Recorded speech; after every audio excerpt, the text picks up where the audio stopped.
Into the queue. Oh, we're Here. live. All There we right. go. Welcome, everybody. We made it. If you weren't aware, the world took a pause today. It had a nap. It had a It nap. needed it. Let's be honest. Yeah. People in LA, they needed a nap. Somewhere between 20 and 30 minutes, a bunch of stuff shut down. It affected multiple platforms. It was super interesting to watch. And I wish I was in a downtown core where I could have gotten into and wandered through office buildings for a little while just to see the reactions. Yeah, welcome. Today we are talking about retention, mainly why onboarding beats sales. And, I think obviously everybody's going to have something to say about this, but to set it up, I wish, these were exactly my words. I use a more of statistic kind of side of this. There's a 30% attrition rate with onboarding, and that's, across multiple industries. But in our write-up here, you don't lose customers when they cancel. You lose them when you onboard poorly. And, I think, Zach, Rob, you guys are going to have a lot to talk about with this, but businesses think retention starts with an amazing product, a strong marketing message, any of that stuff. And it doesn't happen with the front end. It happens with everything, in my opinion, that occurs the moment after the sale onwards.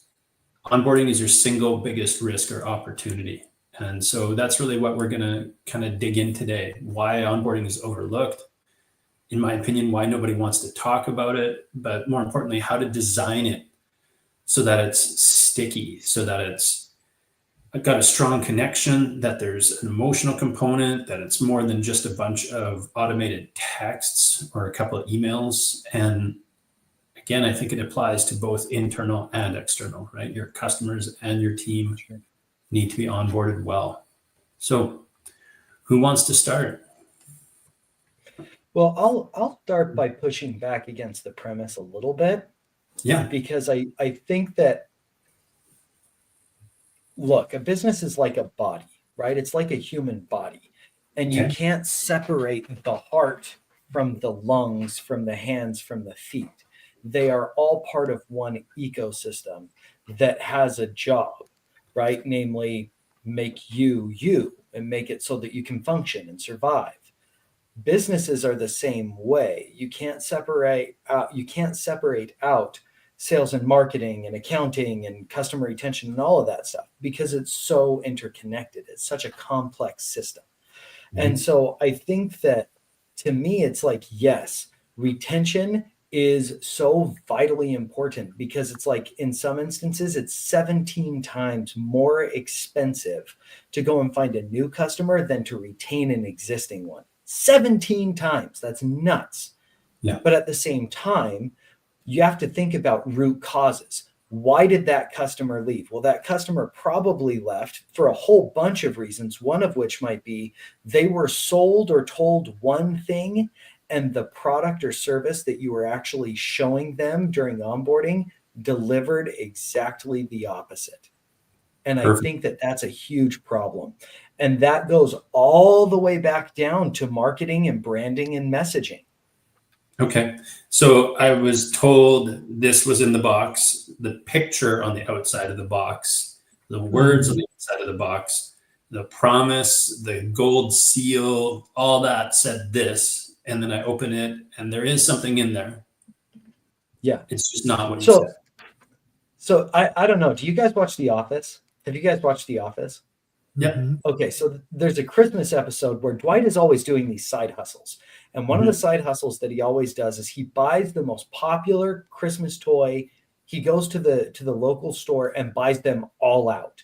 And then he has desperate single dads, like divorcees, coming and begging him for these toys. Right. And Toby, one of the guys who works in the office with him, does that. And the last one gets sold to Daryl, who also works in the office. And Toby pays Daryl twice what Daryl paid Dwight. So he's paying like $300 for this toy. Right. And the toy ends up being a black version of the toy. Right. And Toby is like, oh, and Daryl's like, what? It wasn't, what's wrong with that? Right. Right. So like Toby has this picture in his mind of what he's going to get. He's going to be the Yeah. best dad ever. He's going to give this doll to his daughter, and he Yeah. gets something that doesn't quite match. And you see in that moment in the episode of The Office, Toby's buyer's remorse. Perfect. That's what I was hoping we were going to touch on. I personally believe there are two types of people: the ones with spender's remorse and the ones with buyer's remorse. Mm. But they all have remorse, is my opinion, right? How I define one body, and it doesn't matter which identity we attach the label to, but you get the people who put in 20 hours of research before the purchase, and then the other people who make the purchase and then do 20 hours of research, right? And what I love is the irony of it, because the product, is like 1 hour of wages to acquire, right? So you've wasted 19 hours either way, but it's just such a human phenomenon that I think it needs to be, addressed. So Oh yeah. how do you solve that up to the sale? And then how do you maintain that solution after the sale, in the way of like, telling the truth isn't quite the right word. They're not deceiving about the product, right? The doll was a doll, or the toy, but Right. it clear at every point along the way. So I think that's an interesting question, right? Because that is fundamentally the question of sales and marketing. How do we portray the reality of the situation in the best light possible? Because dollars to donuts, if marketing doesn't bring in sales, they get fired. Right. If marketing doesn't bring in MQLs, marketing qualified leads, that hopefully convert into SQLs, sales qualified leads, they get fired. And Right. so, I mean, that's fundamentally the question. And I think this all revolves around a fundamental disconnect from your customer. Okay. If you don't know why your customer is buying from you, if you haven't spent time talking to those customers and just understanding what does a day in your life look like regarding this problem, right? How do we make your life better as a result? Like, where are some of the frustrations that you're experiencing? If you don't understand your customer that intimately, frankly, you have to message based off of features and benefits, and to a certain extent, deception. Right. And that's unfortunately what you see in the scroll, right? Because it's a competitive space to get attention. So you have to throw the biggest hook out there, the craziest promise, you're going to have 7-figure days if you buy my 17-cent training, right? Because that's how they get you, at least into the conversation, or to stop looking, oh, there's a kitten here next. What's it doing? So how do you balance that? So I think that the hook fundamentally comes not from selling the sizzle, right? Which is what people say all the time. Oh, you got to sell the sizzle. Mhm. No, the hook comes from understanding what people want and showing them how you solve that problem, right? So like, trying to think of a good example, and all I can think of is High School Musical, right? Like, which is super weird, but Okay. like if you think about it, High School Musical comes out maybe 15 years ago, and nobody is doing musicals. Like, musicals are not on anyone's radar, and it completely blows the lid off of pop culture, particularly teen culture. And it's like, why did it do that?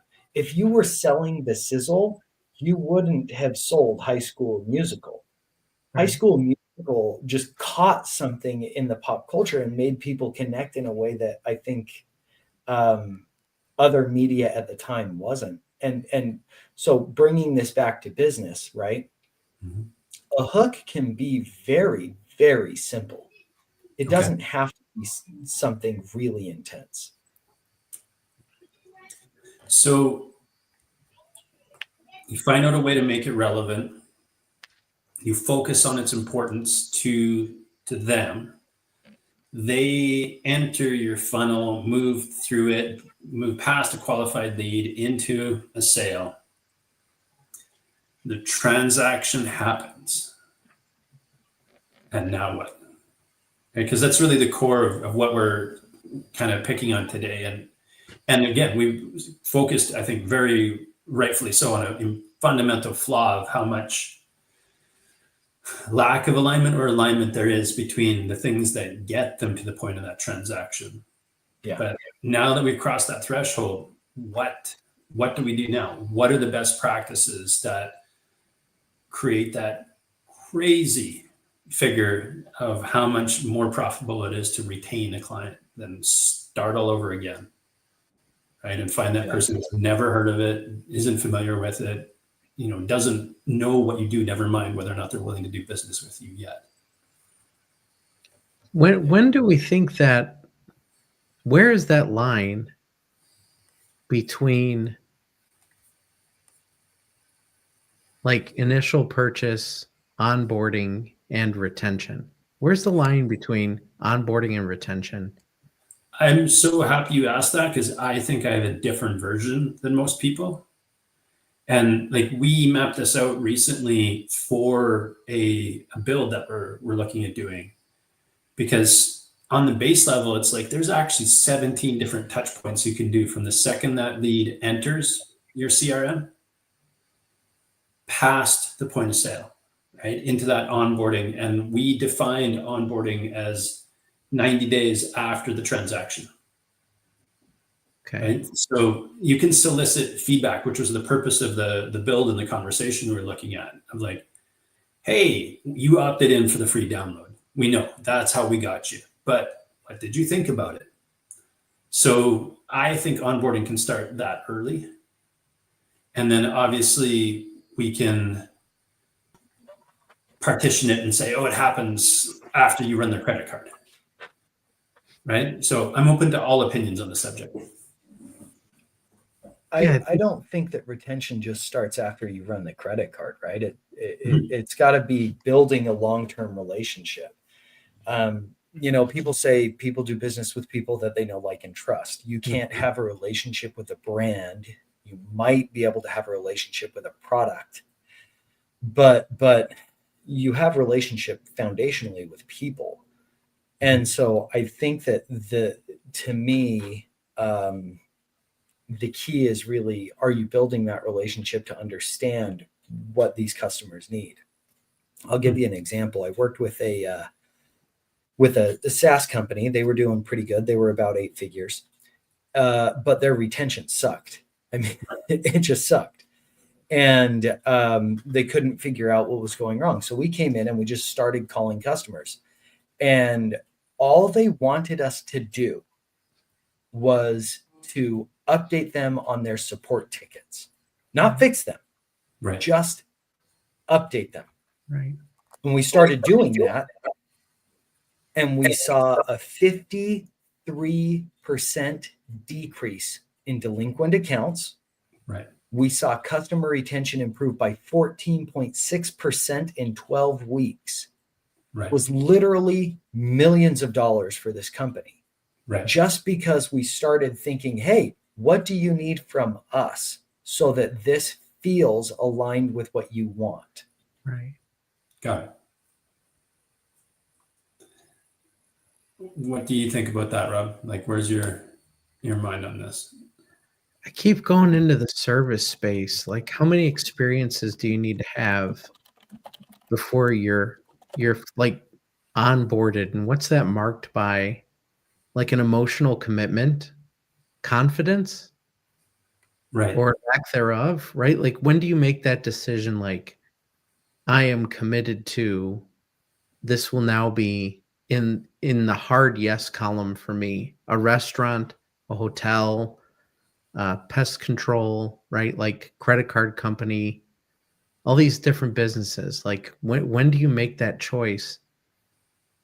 And I think whenever you make that emotional commitment is when I would say you're fully onboarded. So it might be different for every business, depending on what the product or service is, but it's some quantity of experiences, I think, greater than one. Yeah, much greater than one. And I think there's two gradients too, right? Because there's the the frequency side of it. Yeah. Right? Keep coming back. But then there's also the secondary gradient of you could have a very high frequency and still a low level of trust. Right. So how do you increase both? Right. Understanding, obviously, it's a process, right? At business to business, like, we must do this 8 times. We must do this 10 times. Our model is 37, right? And that could be measured by the onboarding steps themselves, right? Did you do step 1? Did you do step 2? Did you do step 3? Did you get congratulated on the completion of steps 1, 2, and 3? Was it easy to get help with step 4? What you're saying. Go ahead, Rob. Can we add a layering of commitment here too? Okay.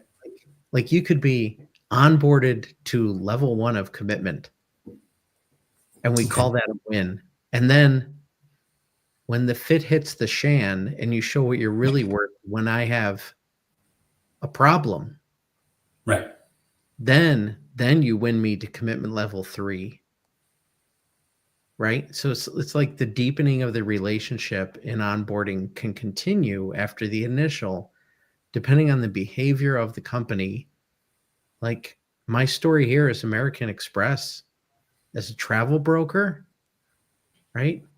Right. I've shown up at hotels anywhere USA, swiped my card at the desk and they said declined. Right? And I said, what do you mean declined? It's an American Express. That's not a thing. Yes, sir, it's declined. Called him on the phone. Your card number's been compromised. I will unlock it, have her swipe it real time, and then I will relock your card. I will FedEx you a new card tomorrow morning. So you're not inconvenienced. Right? Like, right. That we'll put this much on so room service or meals are covered. Like everything's handled right now. And your next purchase opportunities in your hands tomorrow.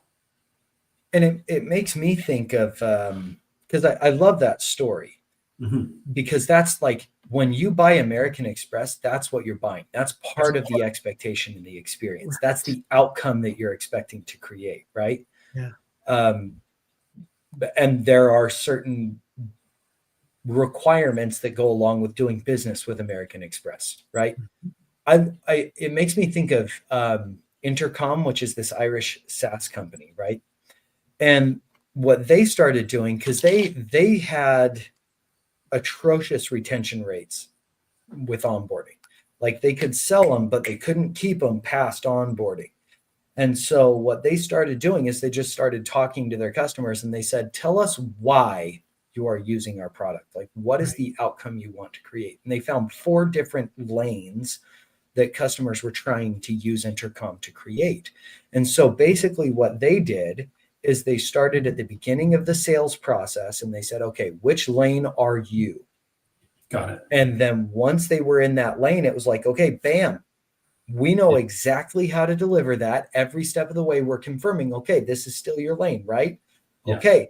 And it actually allowed them to, within 10 years, go from being about 30 million to 1.2 billion dollars in about 10 years. It's just massive growth.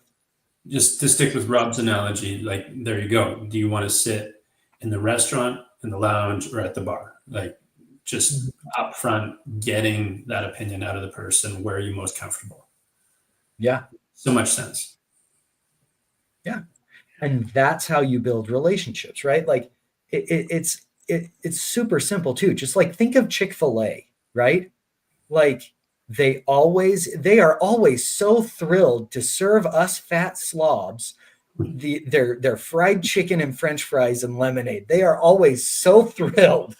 Right. And it's like, are you really though? Oh, it's my pleasure, right? That's how McDonald's used to be in the 90s. Right. That's what Ray Kroc built McDonald's to be. And they forgot it. And look at what's happened to McDonald's. Right. Right? But look at Chick-fil-A. You have people who are like getting tattoos of the Chick-fil-A logo and bottles of Chick-fil-A sauce. Like because people have such a relationship with this brand Right. and with the people that work in that restaurant. And I think that obviously we don't need people to tattoo our faces on their body, but what we need is to serve them so well that they feel like we recognize, understand, and are a part of their identity with relation to that outcome, with relation to that job that they're hiring us to do. If we can't do that, then I would say that we're doing our customers a disservice, not deliberately. This isn't malicious. Rather, it's just that we could do better. Right. Something popped in my mind, and it's just a piece of terminology, but I noticed it doesn't matter where in Jeb Blunt's universe you are, what book it is, what training it is, the customer, the client, he always labels it as a stakeholder. And I think that makes a certain amount of sense there because, it points to the fact that there must be some sort of value. Mhm. Right. And like, it's a great way to start thinking or reframing for a company or an individual, because again, I think it takes, the thread that you were on, Rob, earlier, takes you past that transactional moment of like they became a customer, because they can be a stakeholder from the lead all the way through after that transaction. And again, are they getting the value? Are they getting the value? Are they getting the value? And like there's rules, there's formulas out there. You should get 10 times the value out of your subscription that you're paying into it. But when you start thinking of them as a stakeholder, then it becomes a bigger responsibility to make sure that happens, rather than, print on the box, you're going to get 10 times what you expect. Well, and I think you're absolutely right. And there are KPIs that you can use to test that, right? Like time to value is a really important KPI for this because it helps you know how long did it take them to get the first instance of what they would measure as a win. Mm-hmm. If that's not within the first 48 hours, you're probably done. Right.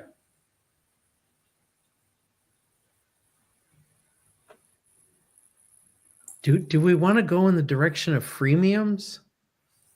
Because I feel like that's something we talk about all the time, and like how well it can be done and how poorly it can be done. And I feel like that's part of onboarding. The Ooh, freemium. let's talk freemiums. I Let's talk freemiums because I hate freemiums. There's plenty of shame to go around here. Yeah, I was on a call yesterday with a gentleman. I really enjoyed it. I'm like, I would hire this guy for my company in a heartbeat. Like just the way he handled the call as a representative. We talked through a bunch of points. But my favorite thing in the conversation was how well he received the constructive criticism. I tried to be super polite about it in the first 2 minutes of the call, but it's like, honestly, how I ended up in your CRM in the first place was a opt into a lead magnet on LinkedIn. Like, I'm interested in what your company does, but I'm also interested in your process. So instead of just reaching out or pulling a number, I entered your funnel to see what would happen. And it was some sort of a playbook, and the page 1 was up there. And then after you opted in, you got page 2. And it's just like, that was the weakest lead magnet experience I've had in like a decade, probably. Right? Because like the same opt-in can take you to a free 20 lesson course or a 37-page download, or right, like volumes of content is out there. And so I just found that like a really, really weak attempt. But well, because it is. It's super. It is. And this is the biggest problem that I have with freemium and with lead magnets. Mm-hmm. Lead magnets are complete BS garbage. Nobody reads the lead magnets. Okay. In terms of how they're utilized. Depends what they are. Well, here's the thing. When was the last time you actually opted in for a lead magnet and you sat down and you're like, okay, this is going to give me some really good tips? I can't think of the last time I was excited to opt into a lead magnet. I That's wouldn't say, deception. That's manipulation. okay. I wouldn't say excited, but I did go through page by page, and it took all of 6 minutes, but I did go through page by page one in the last 10 days. And like, I'm going to reserve judgment on the quality of it, but it was interesting enough for me to go from the beginning to the end. Maybe I'm a weirdo. Okay. Well, Maybe I'm doing it I wrong. mean, Mine are actually valuable. well, to me, Rob, you are probably doing it right, but there is so much garbage out there Right. that it's hard to separate the signal from the noise. Right. Yeah. And that's the biggest problem. People are looking at, and I don't think this is the case for either of you, to be clear, Mhm. but I think that people are looking at lead magnets and freemium models as a tactic to manipulate people to give them what they want. Yeah. It's 100%. never about delivering value or serving the customer. It is always about how can I get this person? How can I trick them? How can I convince them? How can I manipulate them to give me what I want or need when I want or need it? And it's just pretty. I have a question about that. I was holding this back until you've added the basis of your statement or your idea, because what we've started doing, and I do agree with you so much that we're doing it this way now. But for example, I think the one we released last month or a couple of weeks ago is a 28-page how to automate your onboarding so that you can actually improve the human touch points. Like, that's the premise of it. That's the goal of it. That's the content of it. And then how we're releasing it is just via DM, meaning if you message us, here's the link. Like, we don't want your email. We're not asking for your phone number, because again, the uptake of people who actually take that stuff and then move through the funnel, it's not worth the effort. Yeah. In my opinion, it's better to just share it, give away the value, and keep giving away value until people say, can I talk to you about something? Because I agree. Well, I think it's so burnt out there with that other side, or the trust is so low. Well, and that's the key, right? I think that you hit the nail on the head here with the trust is so low, because some people say we're in this attention economy where if you can get someone's attention, you get money. I think that's a load of garbage, because people don't pay just for getting your attention. Like, my daughter was just banging at my door. She got my attention for 2 seconds. Like, people give attention away. But if you want access to their limited resources of time, money, and emotive energy, you got to give something of value, and you've got to earn their trust. Yeah. You've got to earn their trust. And so, to what you're saying, Jacob, you give value away, you give insight away, and then people come back because they say, Jacob has something to say that's worthwhile hearing. Mm-hmm. And that, to me, is one of these biggest problems, right? Is that we live in this world, particularly in sales, of noise. It's just noise. People talk, right? And they're saying fundamentally nothing or the same things over and over again. If you can give people true insight, then you become a valuable asset to help guide them in making their decisions and solving their problems. That's the key. So I think we're starting to bring together these two pieces that we started at opposite ends with earlier. And so again, Rob was mentioning this. We kind of dove into it a bit. From the second they can become a lead, all the way through to whatever you want to measure. I use 90 days after the transaction, but whatever you want to measure, that's all onboarding. And then the question becomes, so what and how can you establish and then maintain the role as a trusted advisor all the way through, right? And your example, Zach, of the company with the 4 lanes is a great example of that inside of the conversion phase. Yeah.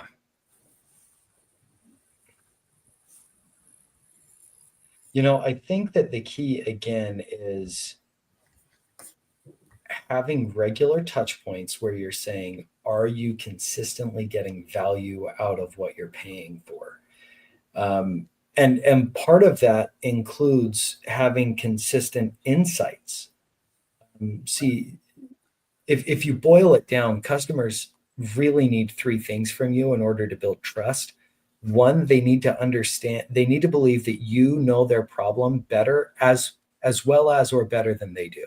Mhm. Two, they need to feel like you understand the solutions available to them to solve that problem as well as or better than they do. And three, they need to feel like you can give them insights that they can't get themselves. If you Okay. can do those things, then you can earn their trust, right? And that positions you from the get-go as this valuable advisor. And then you bring other people in who are specific once they've closed the deal that are specific to that software, that product, that service, obviously depending on the size of the expenditure, because I don't need someone to guide me into how to get the best value out of a Hershey's bar, right? But like having some way of doing that can help a lot. It can help maintain that trusted advisor relationship. All right. What do you think, Rob? I've talked a lot. People are probably tired of my voice. Just thinking about shepherding that person who says yes through their initial experience in a service business, checking in with them regularly, understanding when you communicate with them, how you're understood, what exactly your ask is in your communication. And rather than always extracting information from them, maybe check in with them and see how it's going, right? Mhm. Like how would you make this better? What could we do better with a little humility? Yeah. I'm just reflecting on so many different subscriptions and how variable it is with all of them. They're like all over the place, right? We need your weekly update on this. Need? Really? You're going to demand from me, your customer, a weekly up to what? Like, think about that for a second, Mhm. right? So yeah, it's bumpy out there and it's inconsistent, and I, especially in the the emerging subscription model world, the emerging SaaS world. Um, it's super competitive, right? There's like 300 new every year. And people Yeah. want to do great things. I think they often forget about how valuable the post-sale onboarding is, and that the sale's not over as soon as you get the first credit card number, because people can cancel, they will cancel. And on average, an unsatisfied customer tells like 12 people, Right. right? Yeah. So I boy, like restaurant and service analogy for that, because I think one of the things that like I feel obligated to state, because it probably hasn't landed for some people, and you've used it in half these episodes. In that environment, you get paid after, right, right? Like it tasted good, you pay. It tasted like garbage. Maybe they do pay or don't pay, right? right, But the margin after that payment and like the tip and that does, reflect how many times that question was, how are we doing? And I think that's a really important piece. And then the other piece that I tie into it is paying careful attention of how to solicit feedback without making it a chore, right. Exactly. right? And that can just be in how you frame Yeah. it, the tools you use, but yeah, there's got to be 5 or 6 different ways to make it much more pleasant than or Well, general than. I agree with that, right? Like I don't think that you should constantly be milking your customers for insight, because that becomes a burden to them. Mhm. Rather, what I mean is, something as simple as what went well this week for you and what didn't go well. What questions do you have? How can I help you solve problems? You're constantly positioning yourself and your team as problem solvers within the narrow sphere or the narrow vertical of that specific problem. Right. I jokingly say, I'm worthless at everything else, but I know customers and insights really well. Right. Right. And that's how it has to be. I'm not going to go to my Red Lobster waitress and ask for cryptocurrency investment tips. Right. But heck, if I don't ask her for, hey, what should I get this week? What is, scale of 1 to 10, not using 7. My wife hates it when I use that, by the way, but it works like a charm because 7 is the throwaway. Right. But scale of 1 to 10, not using 7, how would you rate this dish? It has never led me astray. And that's amazing, is that when I'm asking for insight in the sphere of expertise, I get it. Yeah. Inside the food service thing, I have a case study from a colleague. This guy did a bunch of work with years ago when we launched in this little startup area in Gastown in Vancouver, and it's really common there that you go out for lunch, right? Lots of meetings, etc. And this guy that I worked with a lot, he taught me this habit, and he would never order off the menu. He'd just always tell the server, like, I'll have your favorite food item and favorite beverage. And Yep. 9 times out of 10, they would say, oh, I have the cook make this thing for me. He's like, I don't care what That's it is, cool. it's you. And he said it completely enhanced the variety of stuff he was eating. And like, he never ate off the menu for the entire time that we were working together. The look on the server's face when you do that, I love doing that. They first react with surprise, Right. because no one ever does that. And then they almost are grateful, or they feel validated, or like it's a compliment to them and their taste. Mhm. So some get a little skeptical, like, I'm not sure if you'll like the same thing I like. Yeah. But high openness, right? Like, game on. Yeah. What would you order? Like, what's your favorite thing? Yeah. Right? They end up loving it at the end, right? It's super validating. And I think that that's the kind of energy that we're trying to bring to these customer interactions. Mm-hmm. Is the kind of energy where customers feel open, feel safe, and ready to ask questions about, how do I use what you've created to get the outcomes that I need? And having a Chick-fil-A employee, it's my pleasure, I'm always so happy to serve sort of mentality on the employee side. Right. Oh, that's brilliant. Any other thoughts around the topic, or as we start to kind of wrap it up today? Like, for me, one of the biggest takeaways is really that trusted advisor role, and how do you bake it in from day one, right? Even to annoy you, how do you make sure that's even inside your lead magnet? Like, listen, this is just one way of doing it. It might not be the right way. We're interested in helping you figure out the best way of doing it. And, from there. So that's one of the pieces I'm definitely actioning. But what else do you think is important here?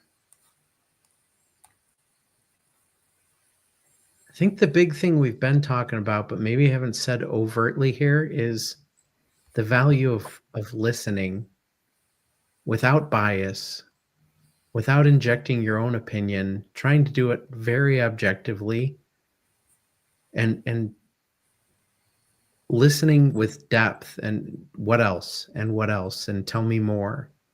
Okay. Until you really get to the core of the concern, or the core of the complaint, or the core of the compliment, even if you can get that.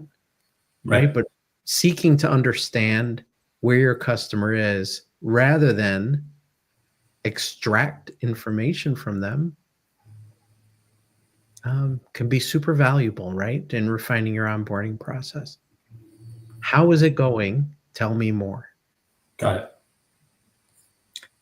Yeah, I really like that. And I think that for me, the shift that I have had today is that energy shift, right? Where it's like you want your employees to show up like the Chick-fil-A employee, and you want your customers to feel like they're in an environment where they can ask for anything related to the problem that they're trying to solve, and your ability to solve it, and you'll do whatever you can to do it.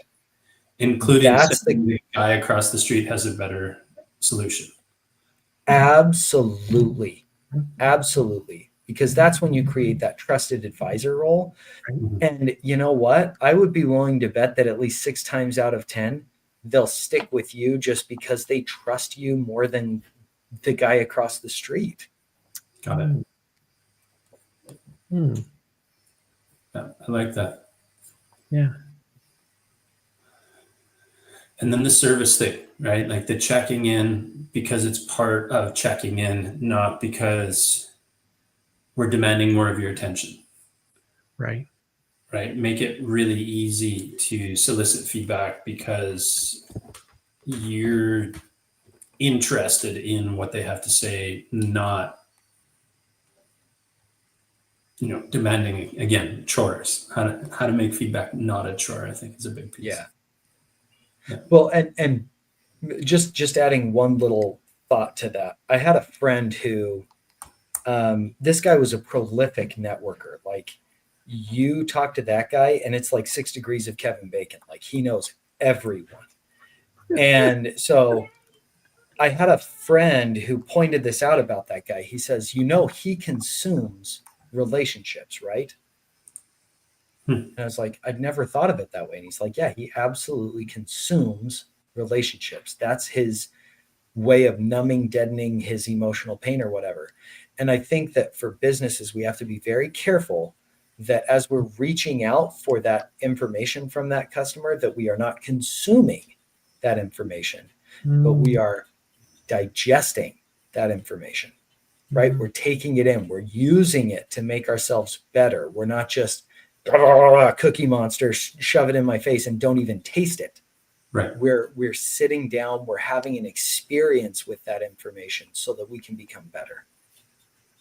We might even put the notes in our CRM system so that maybe the next time you call me, the interaction does honor my feedback and is a little bit different, right? Absolutely. Yes. Yeah. Thank you for that.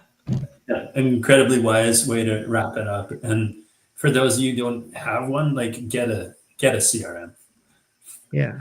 Like have a place for those notes to occur because people notice when you know things about them or remember things from the last time. Yeah. Yes. Yeah. Yeah. Very Awesome. well said. Okay, well, as usual, thank you guys so much for your time. For those of you who are catching the replay, of course, we appreciate your comments and feedback, especially your insights, because you're going to help other people. And you don't know who you help when you share your wisdom. So please do participate. And other than that, have a fantastic day. Thanks.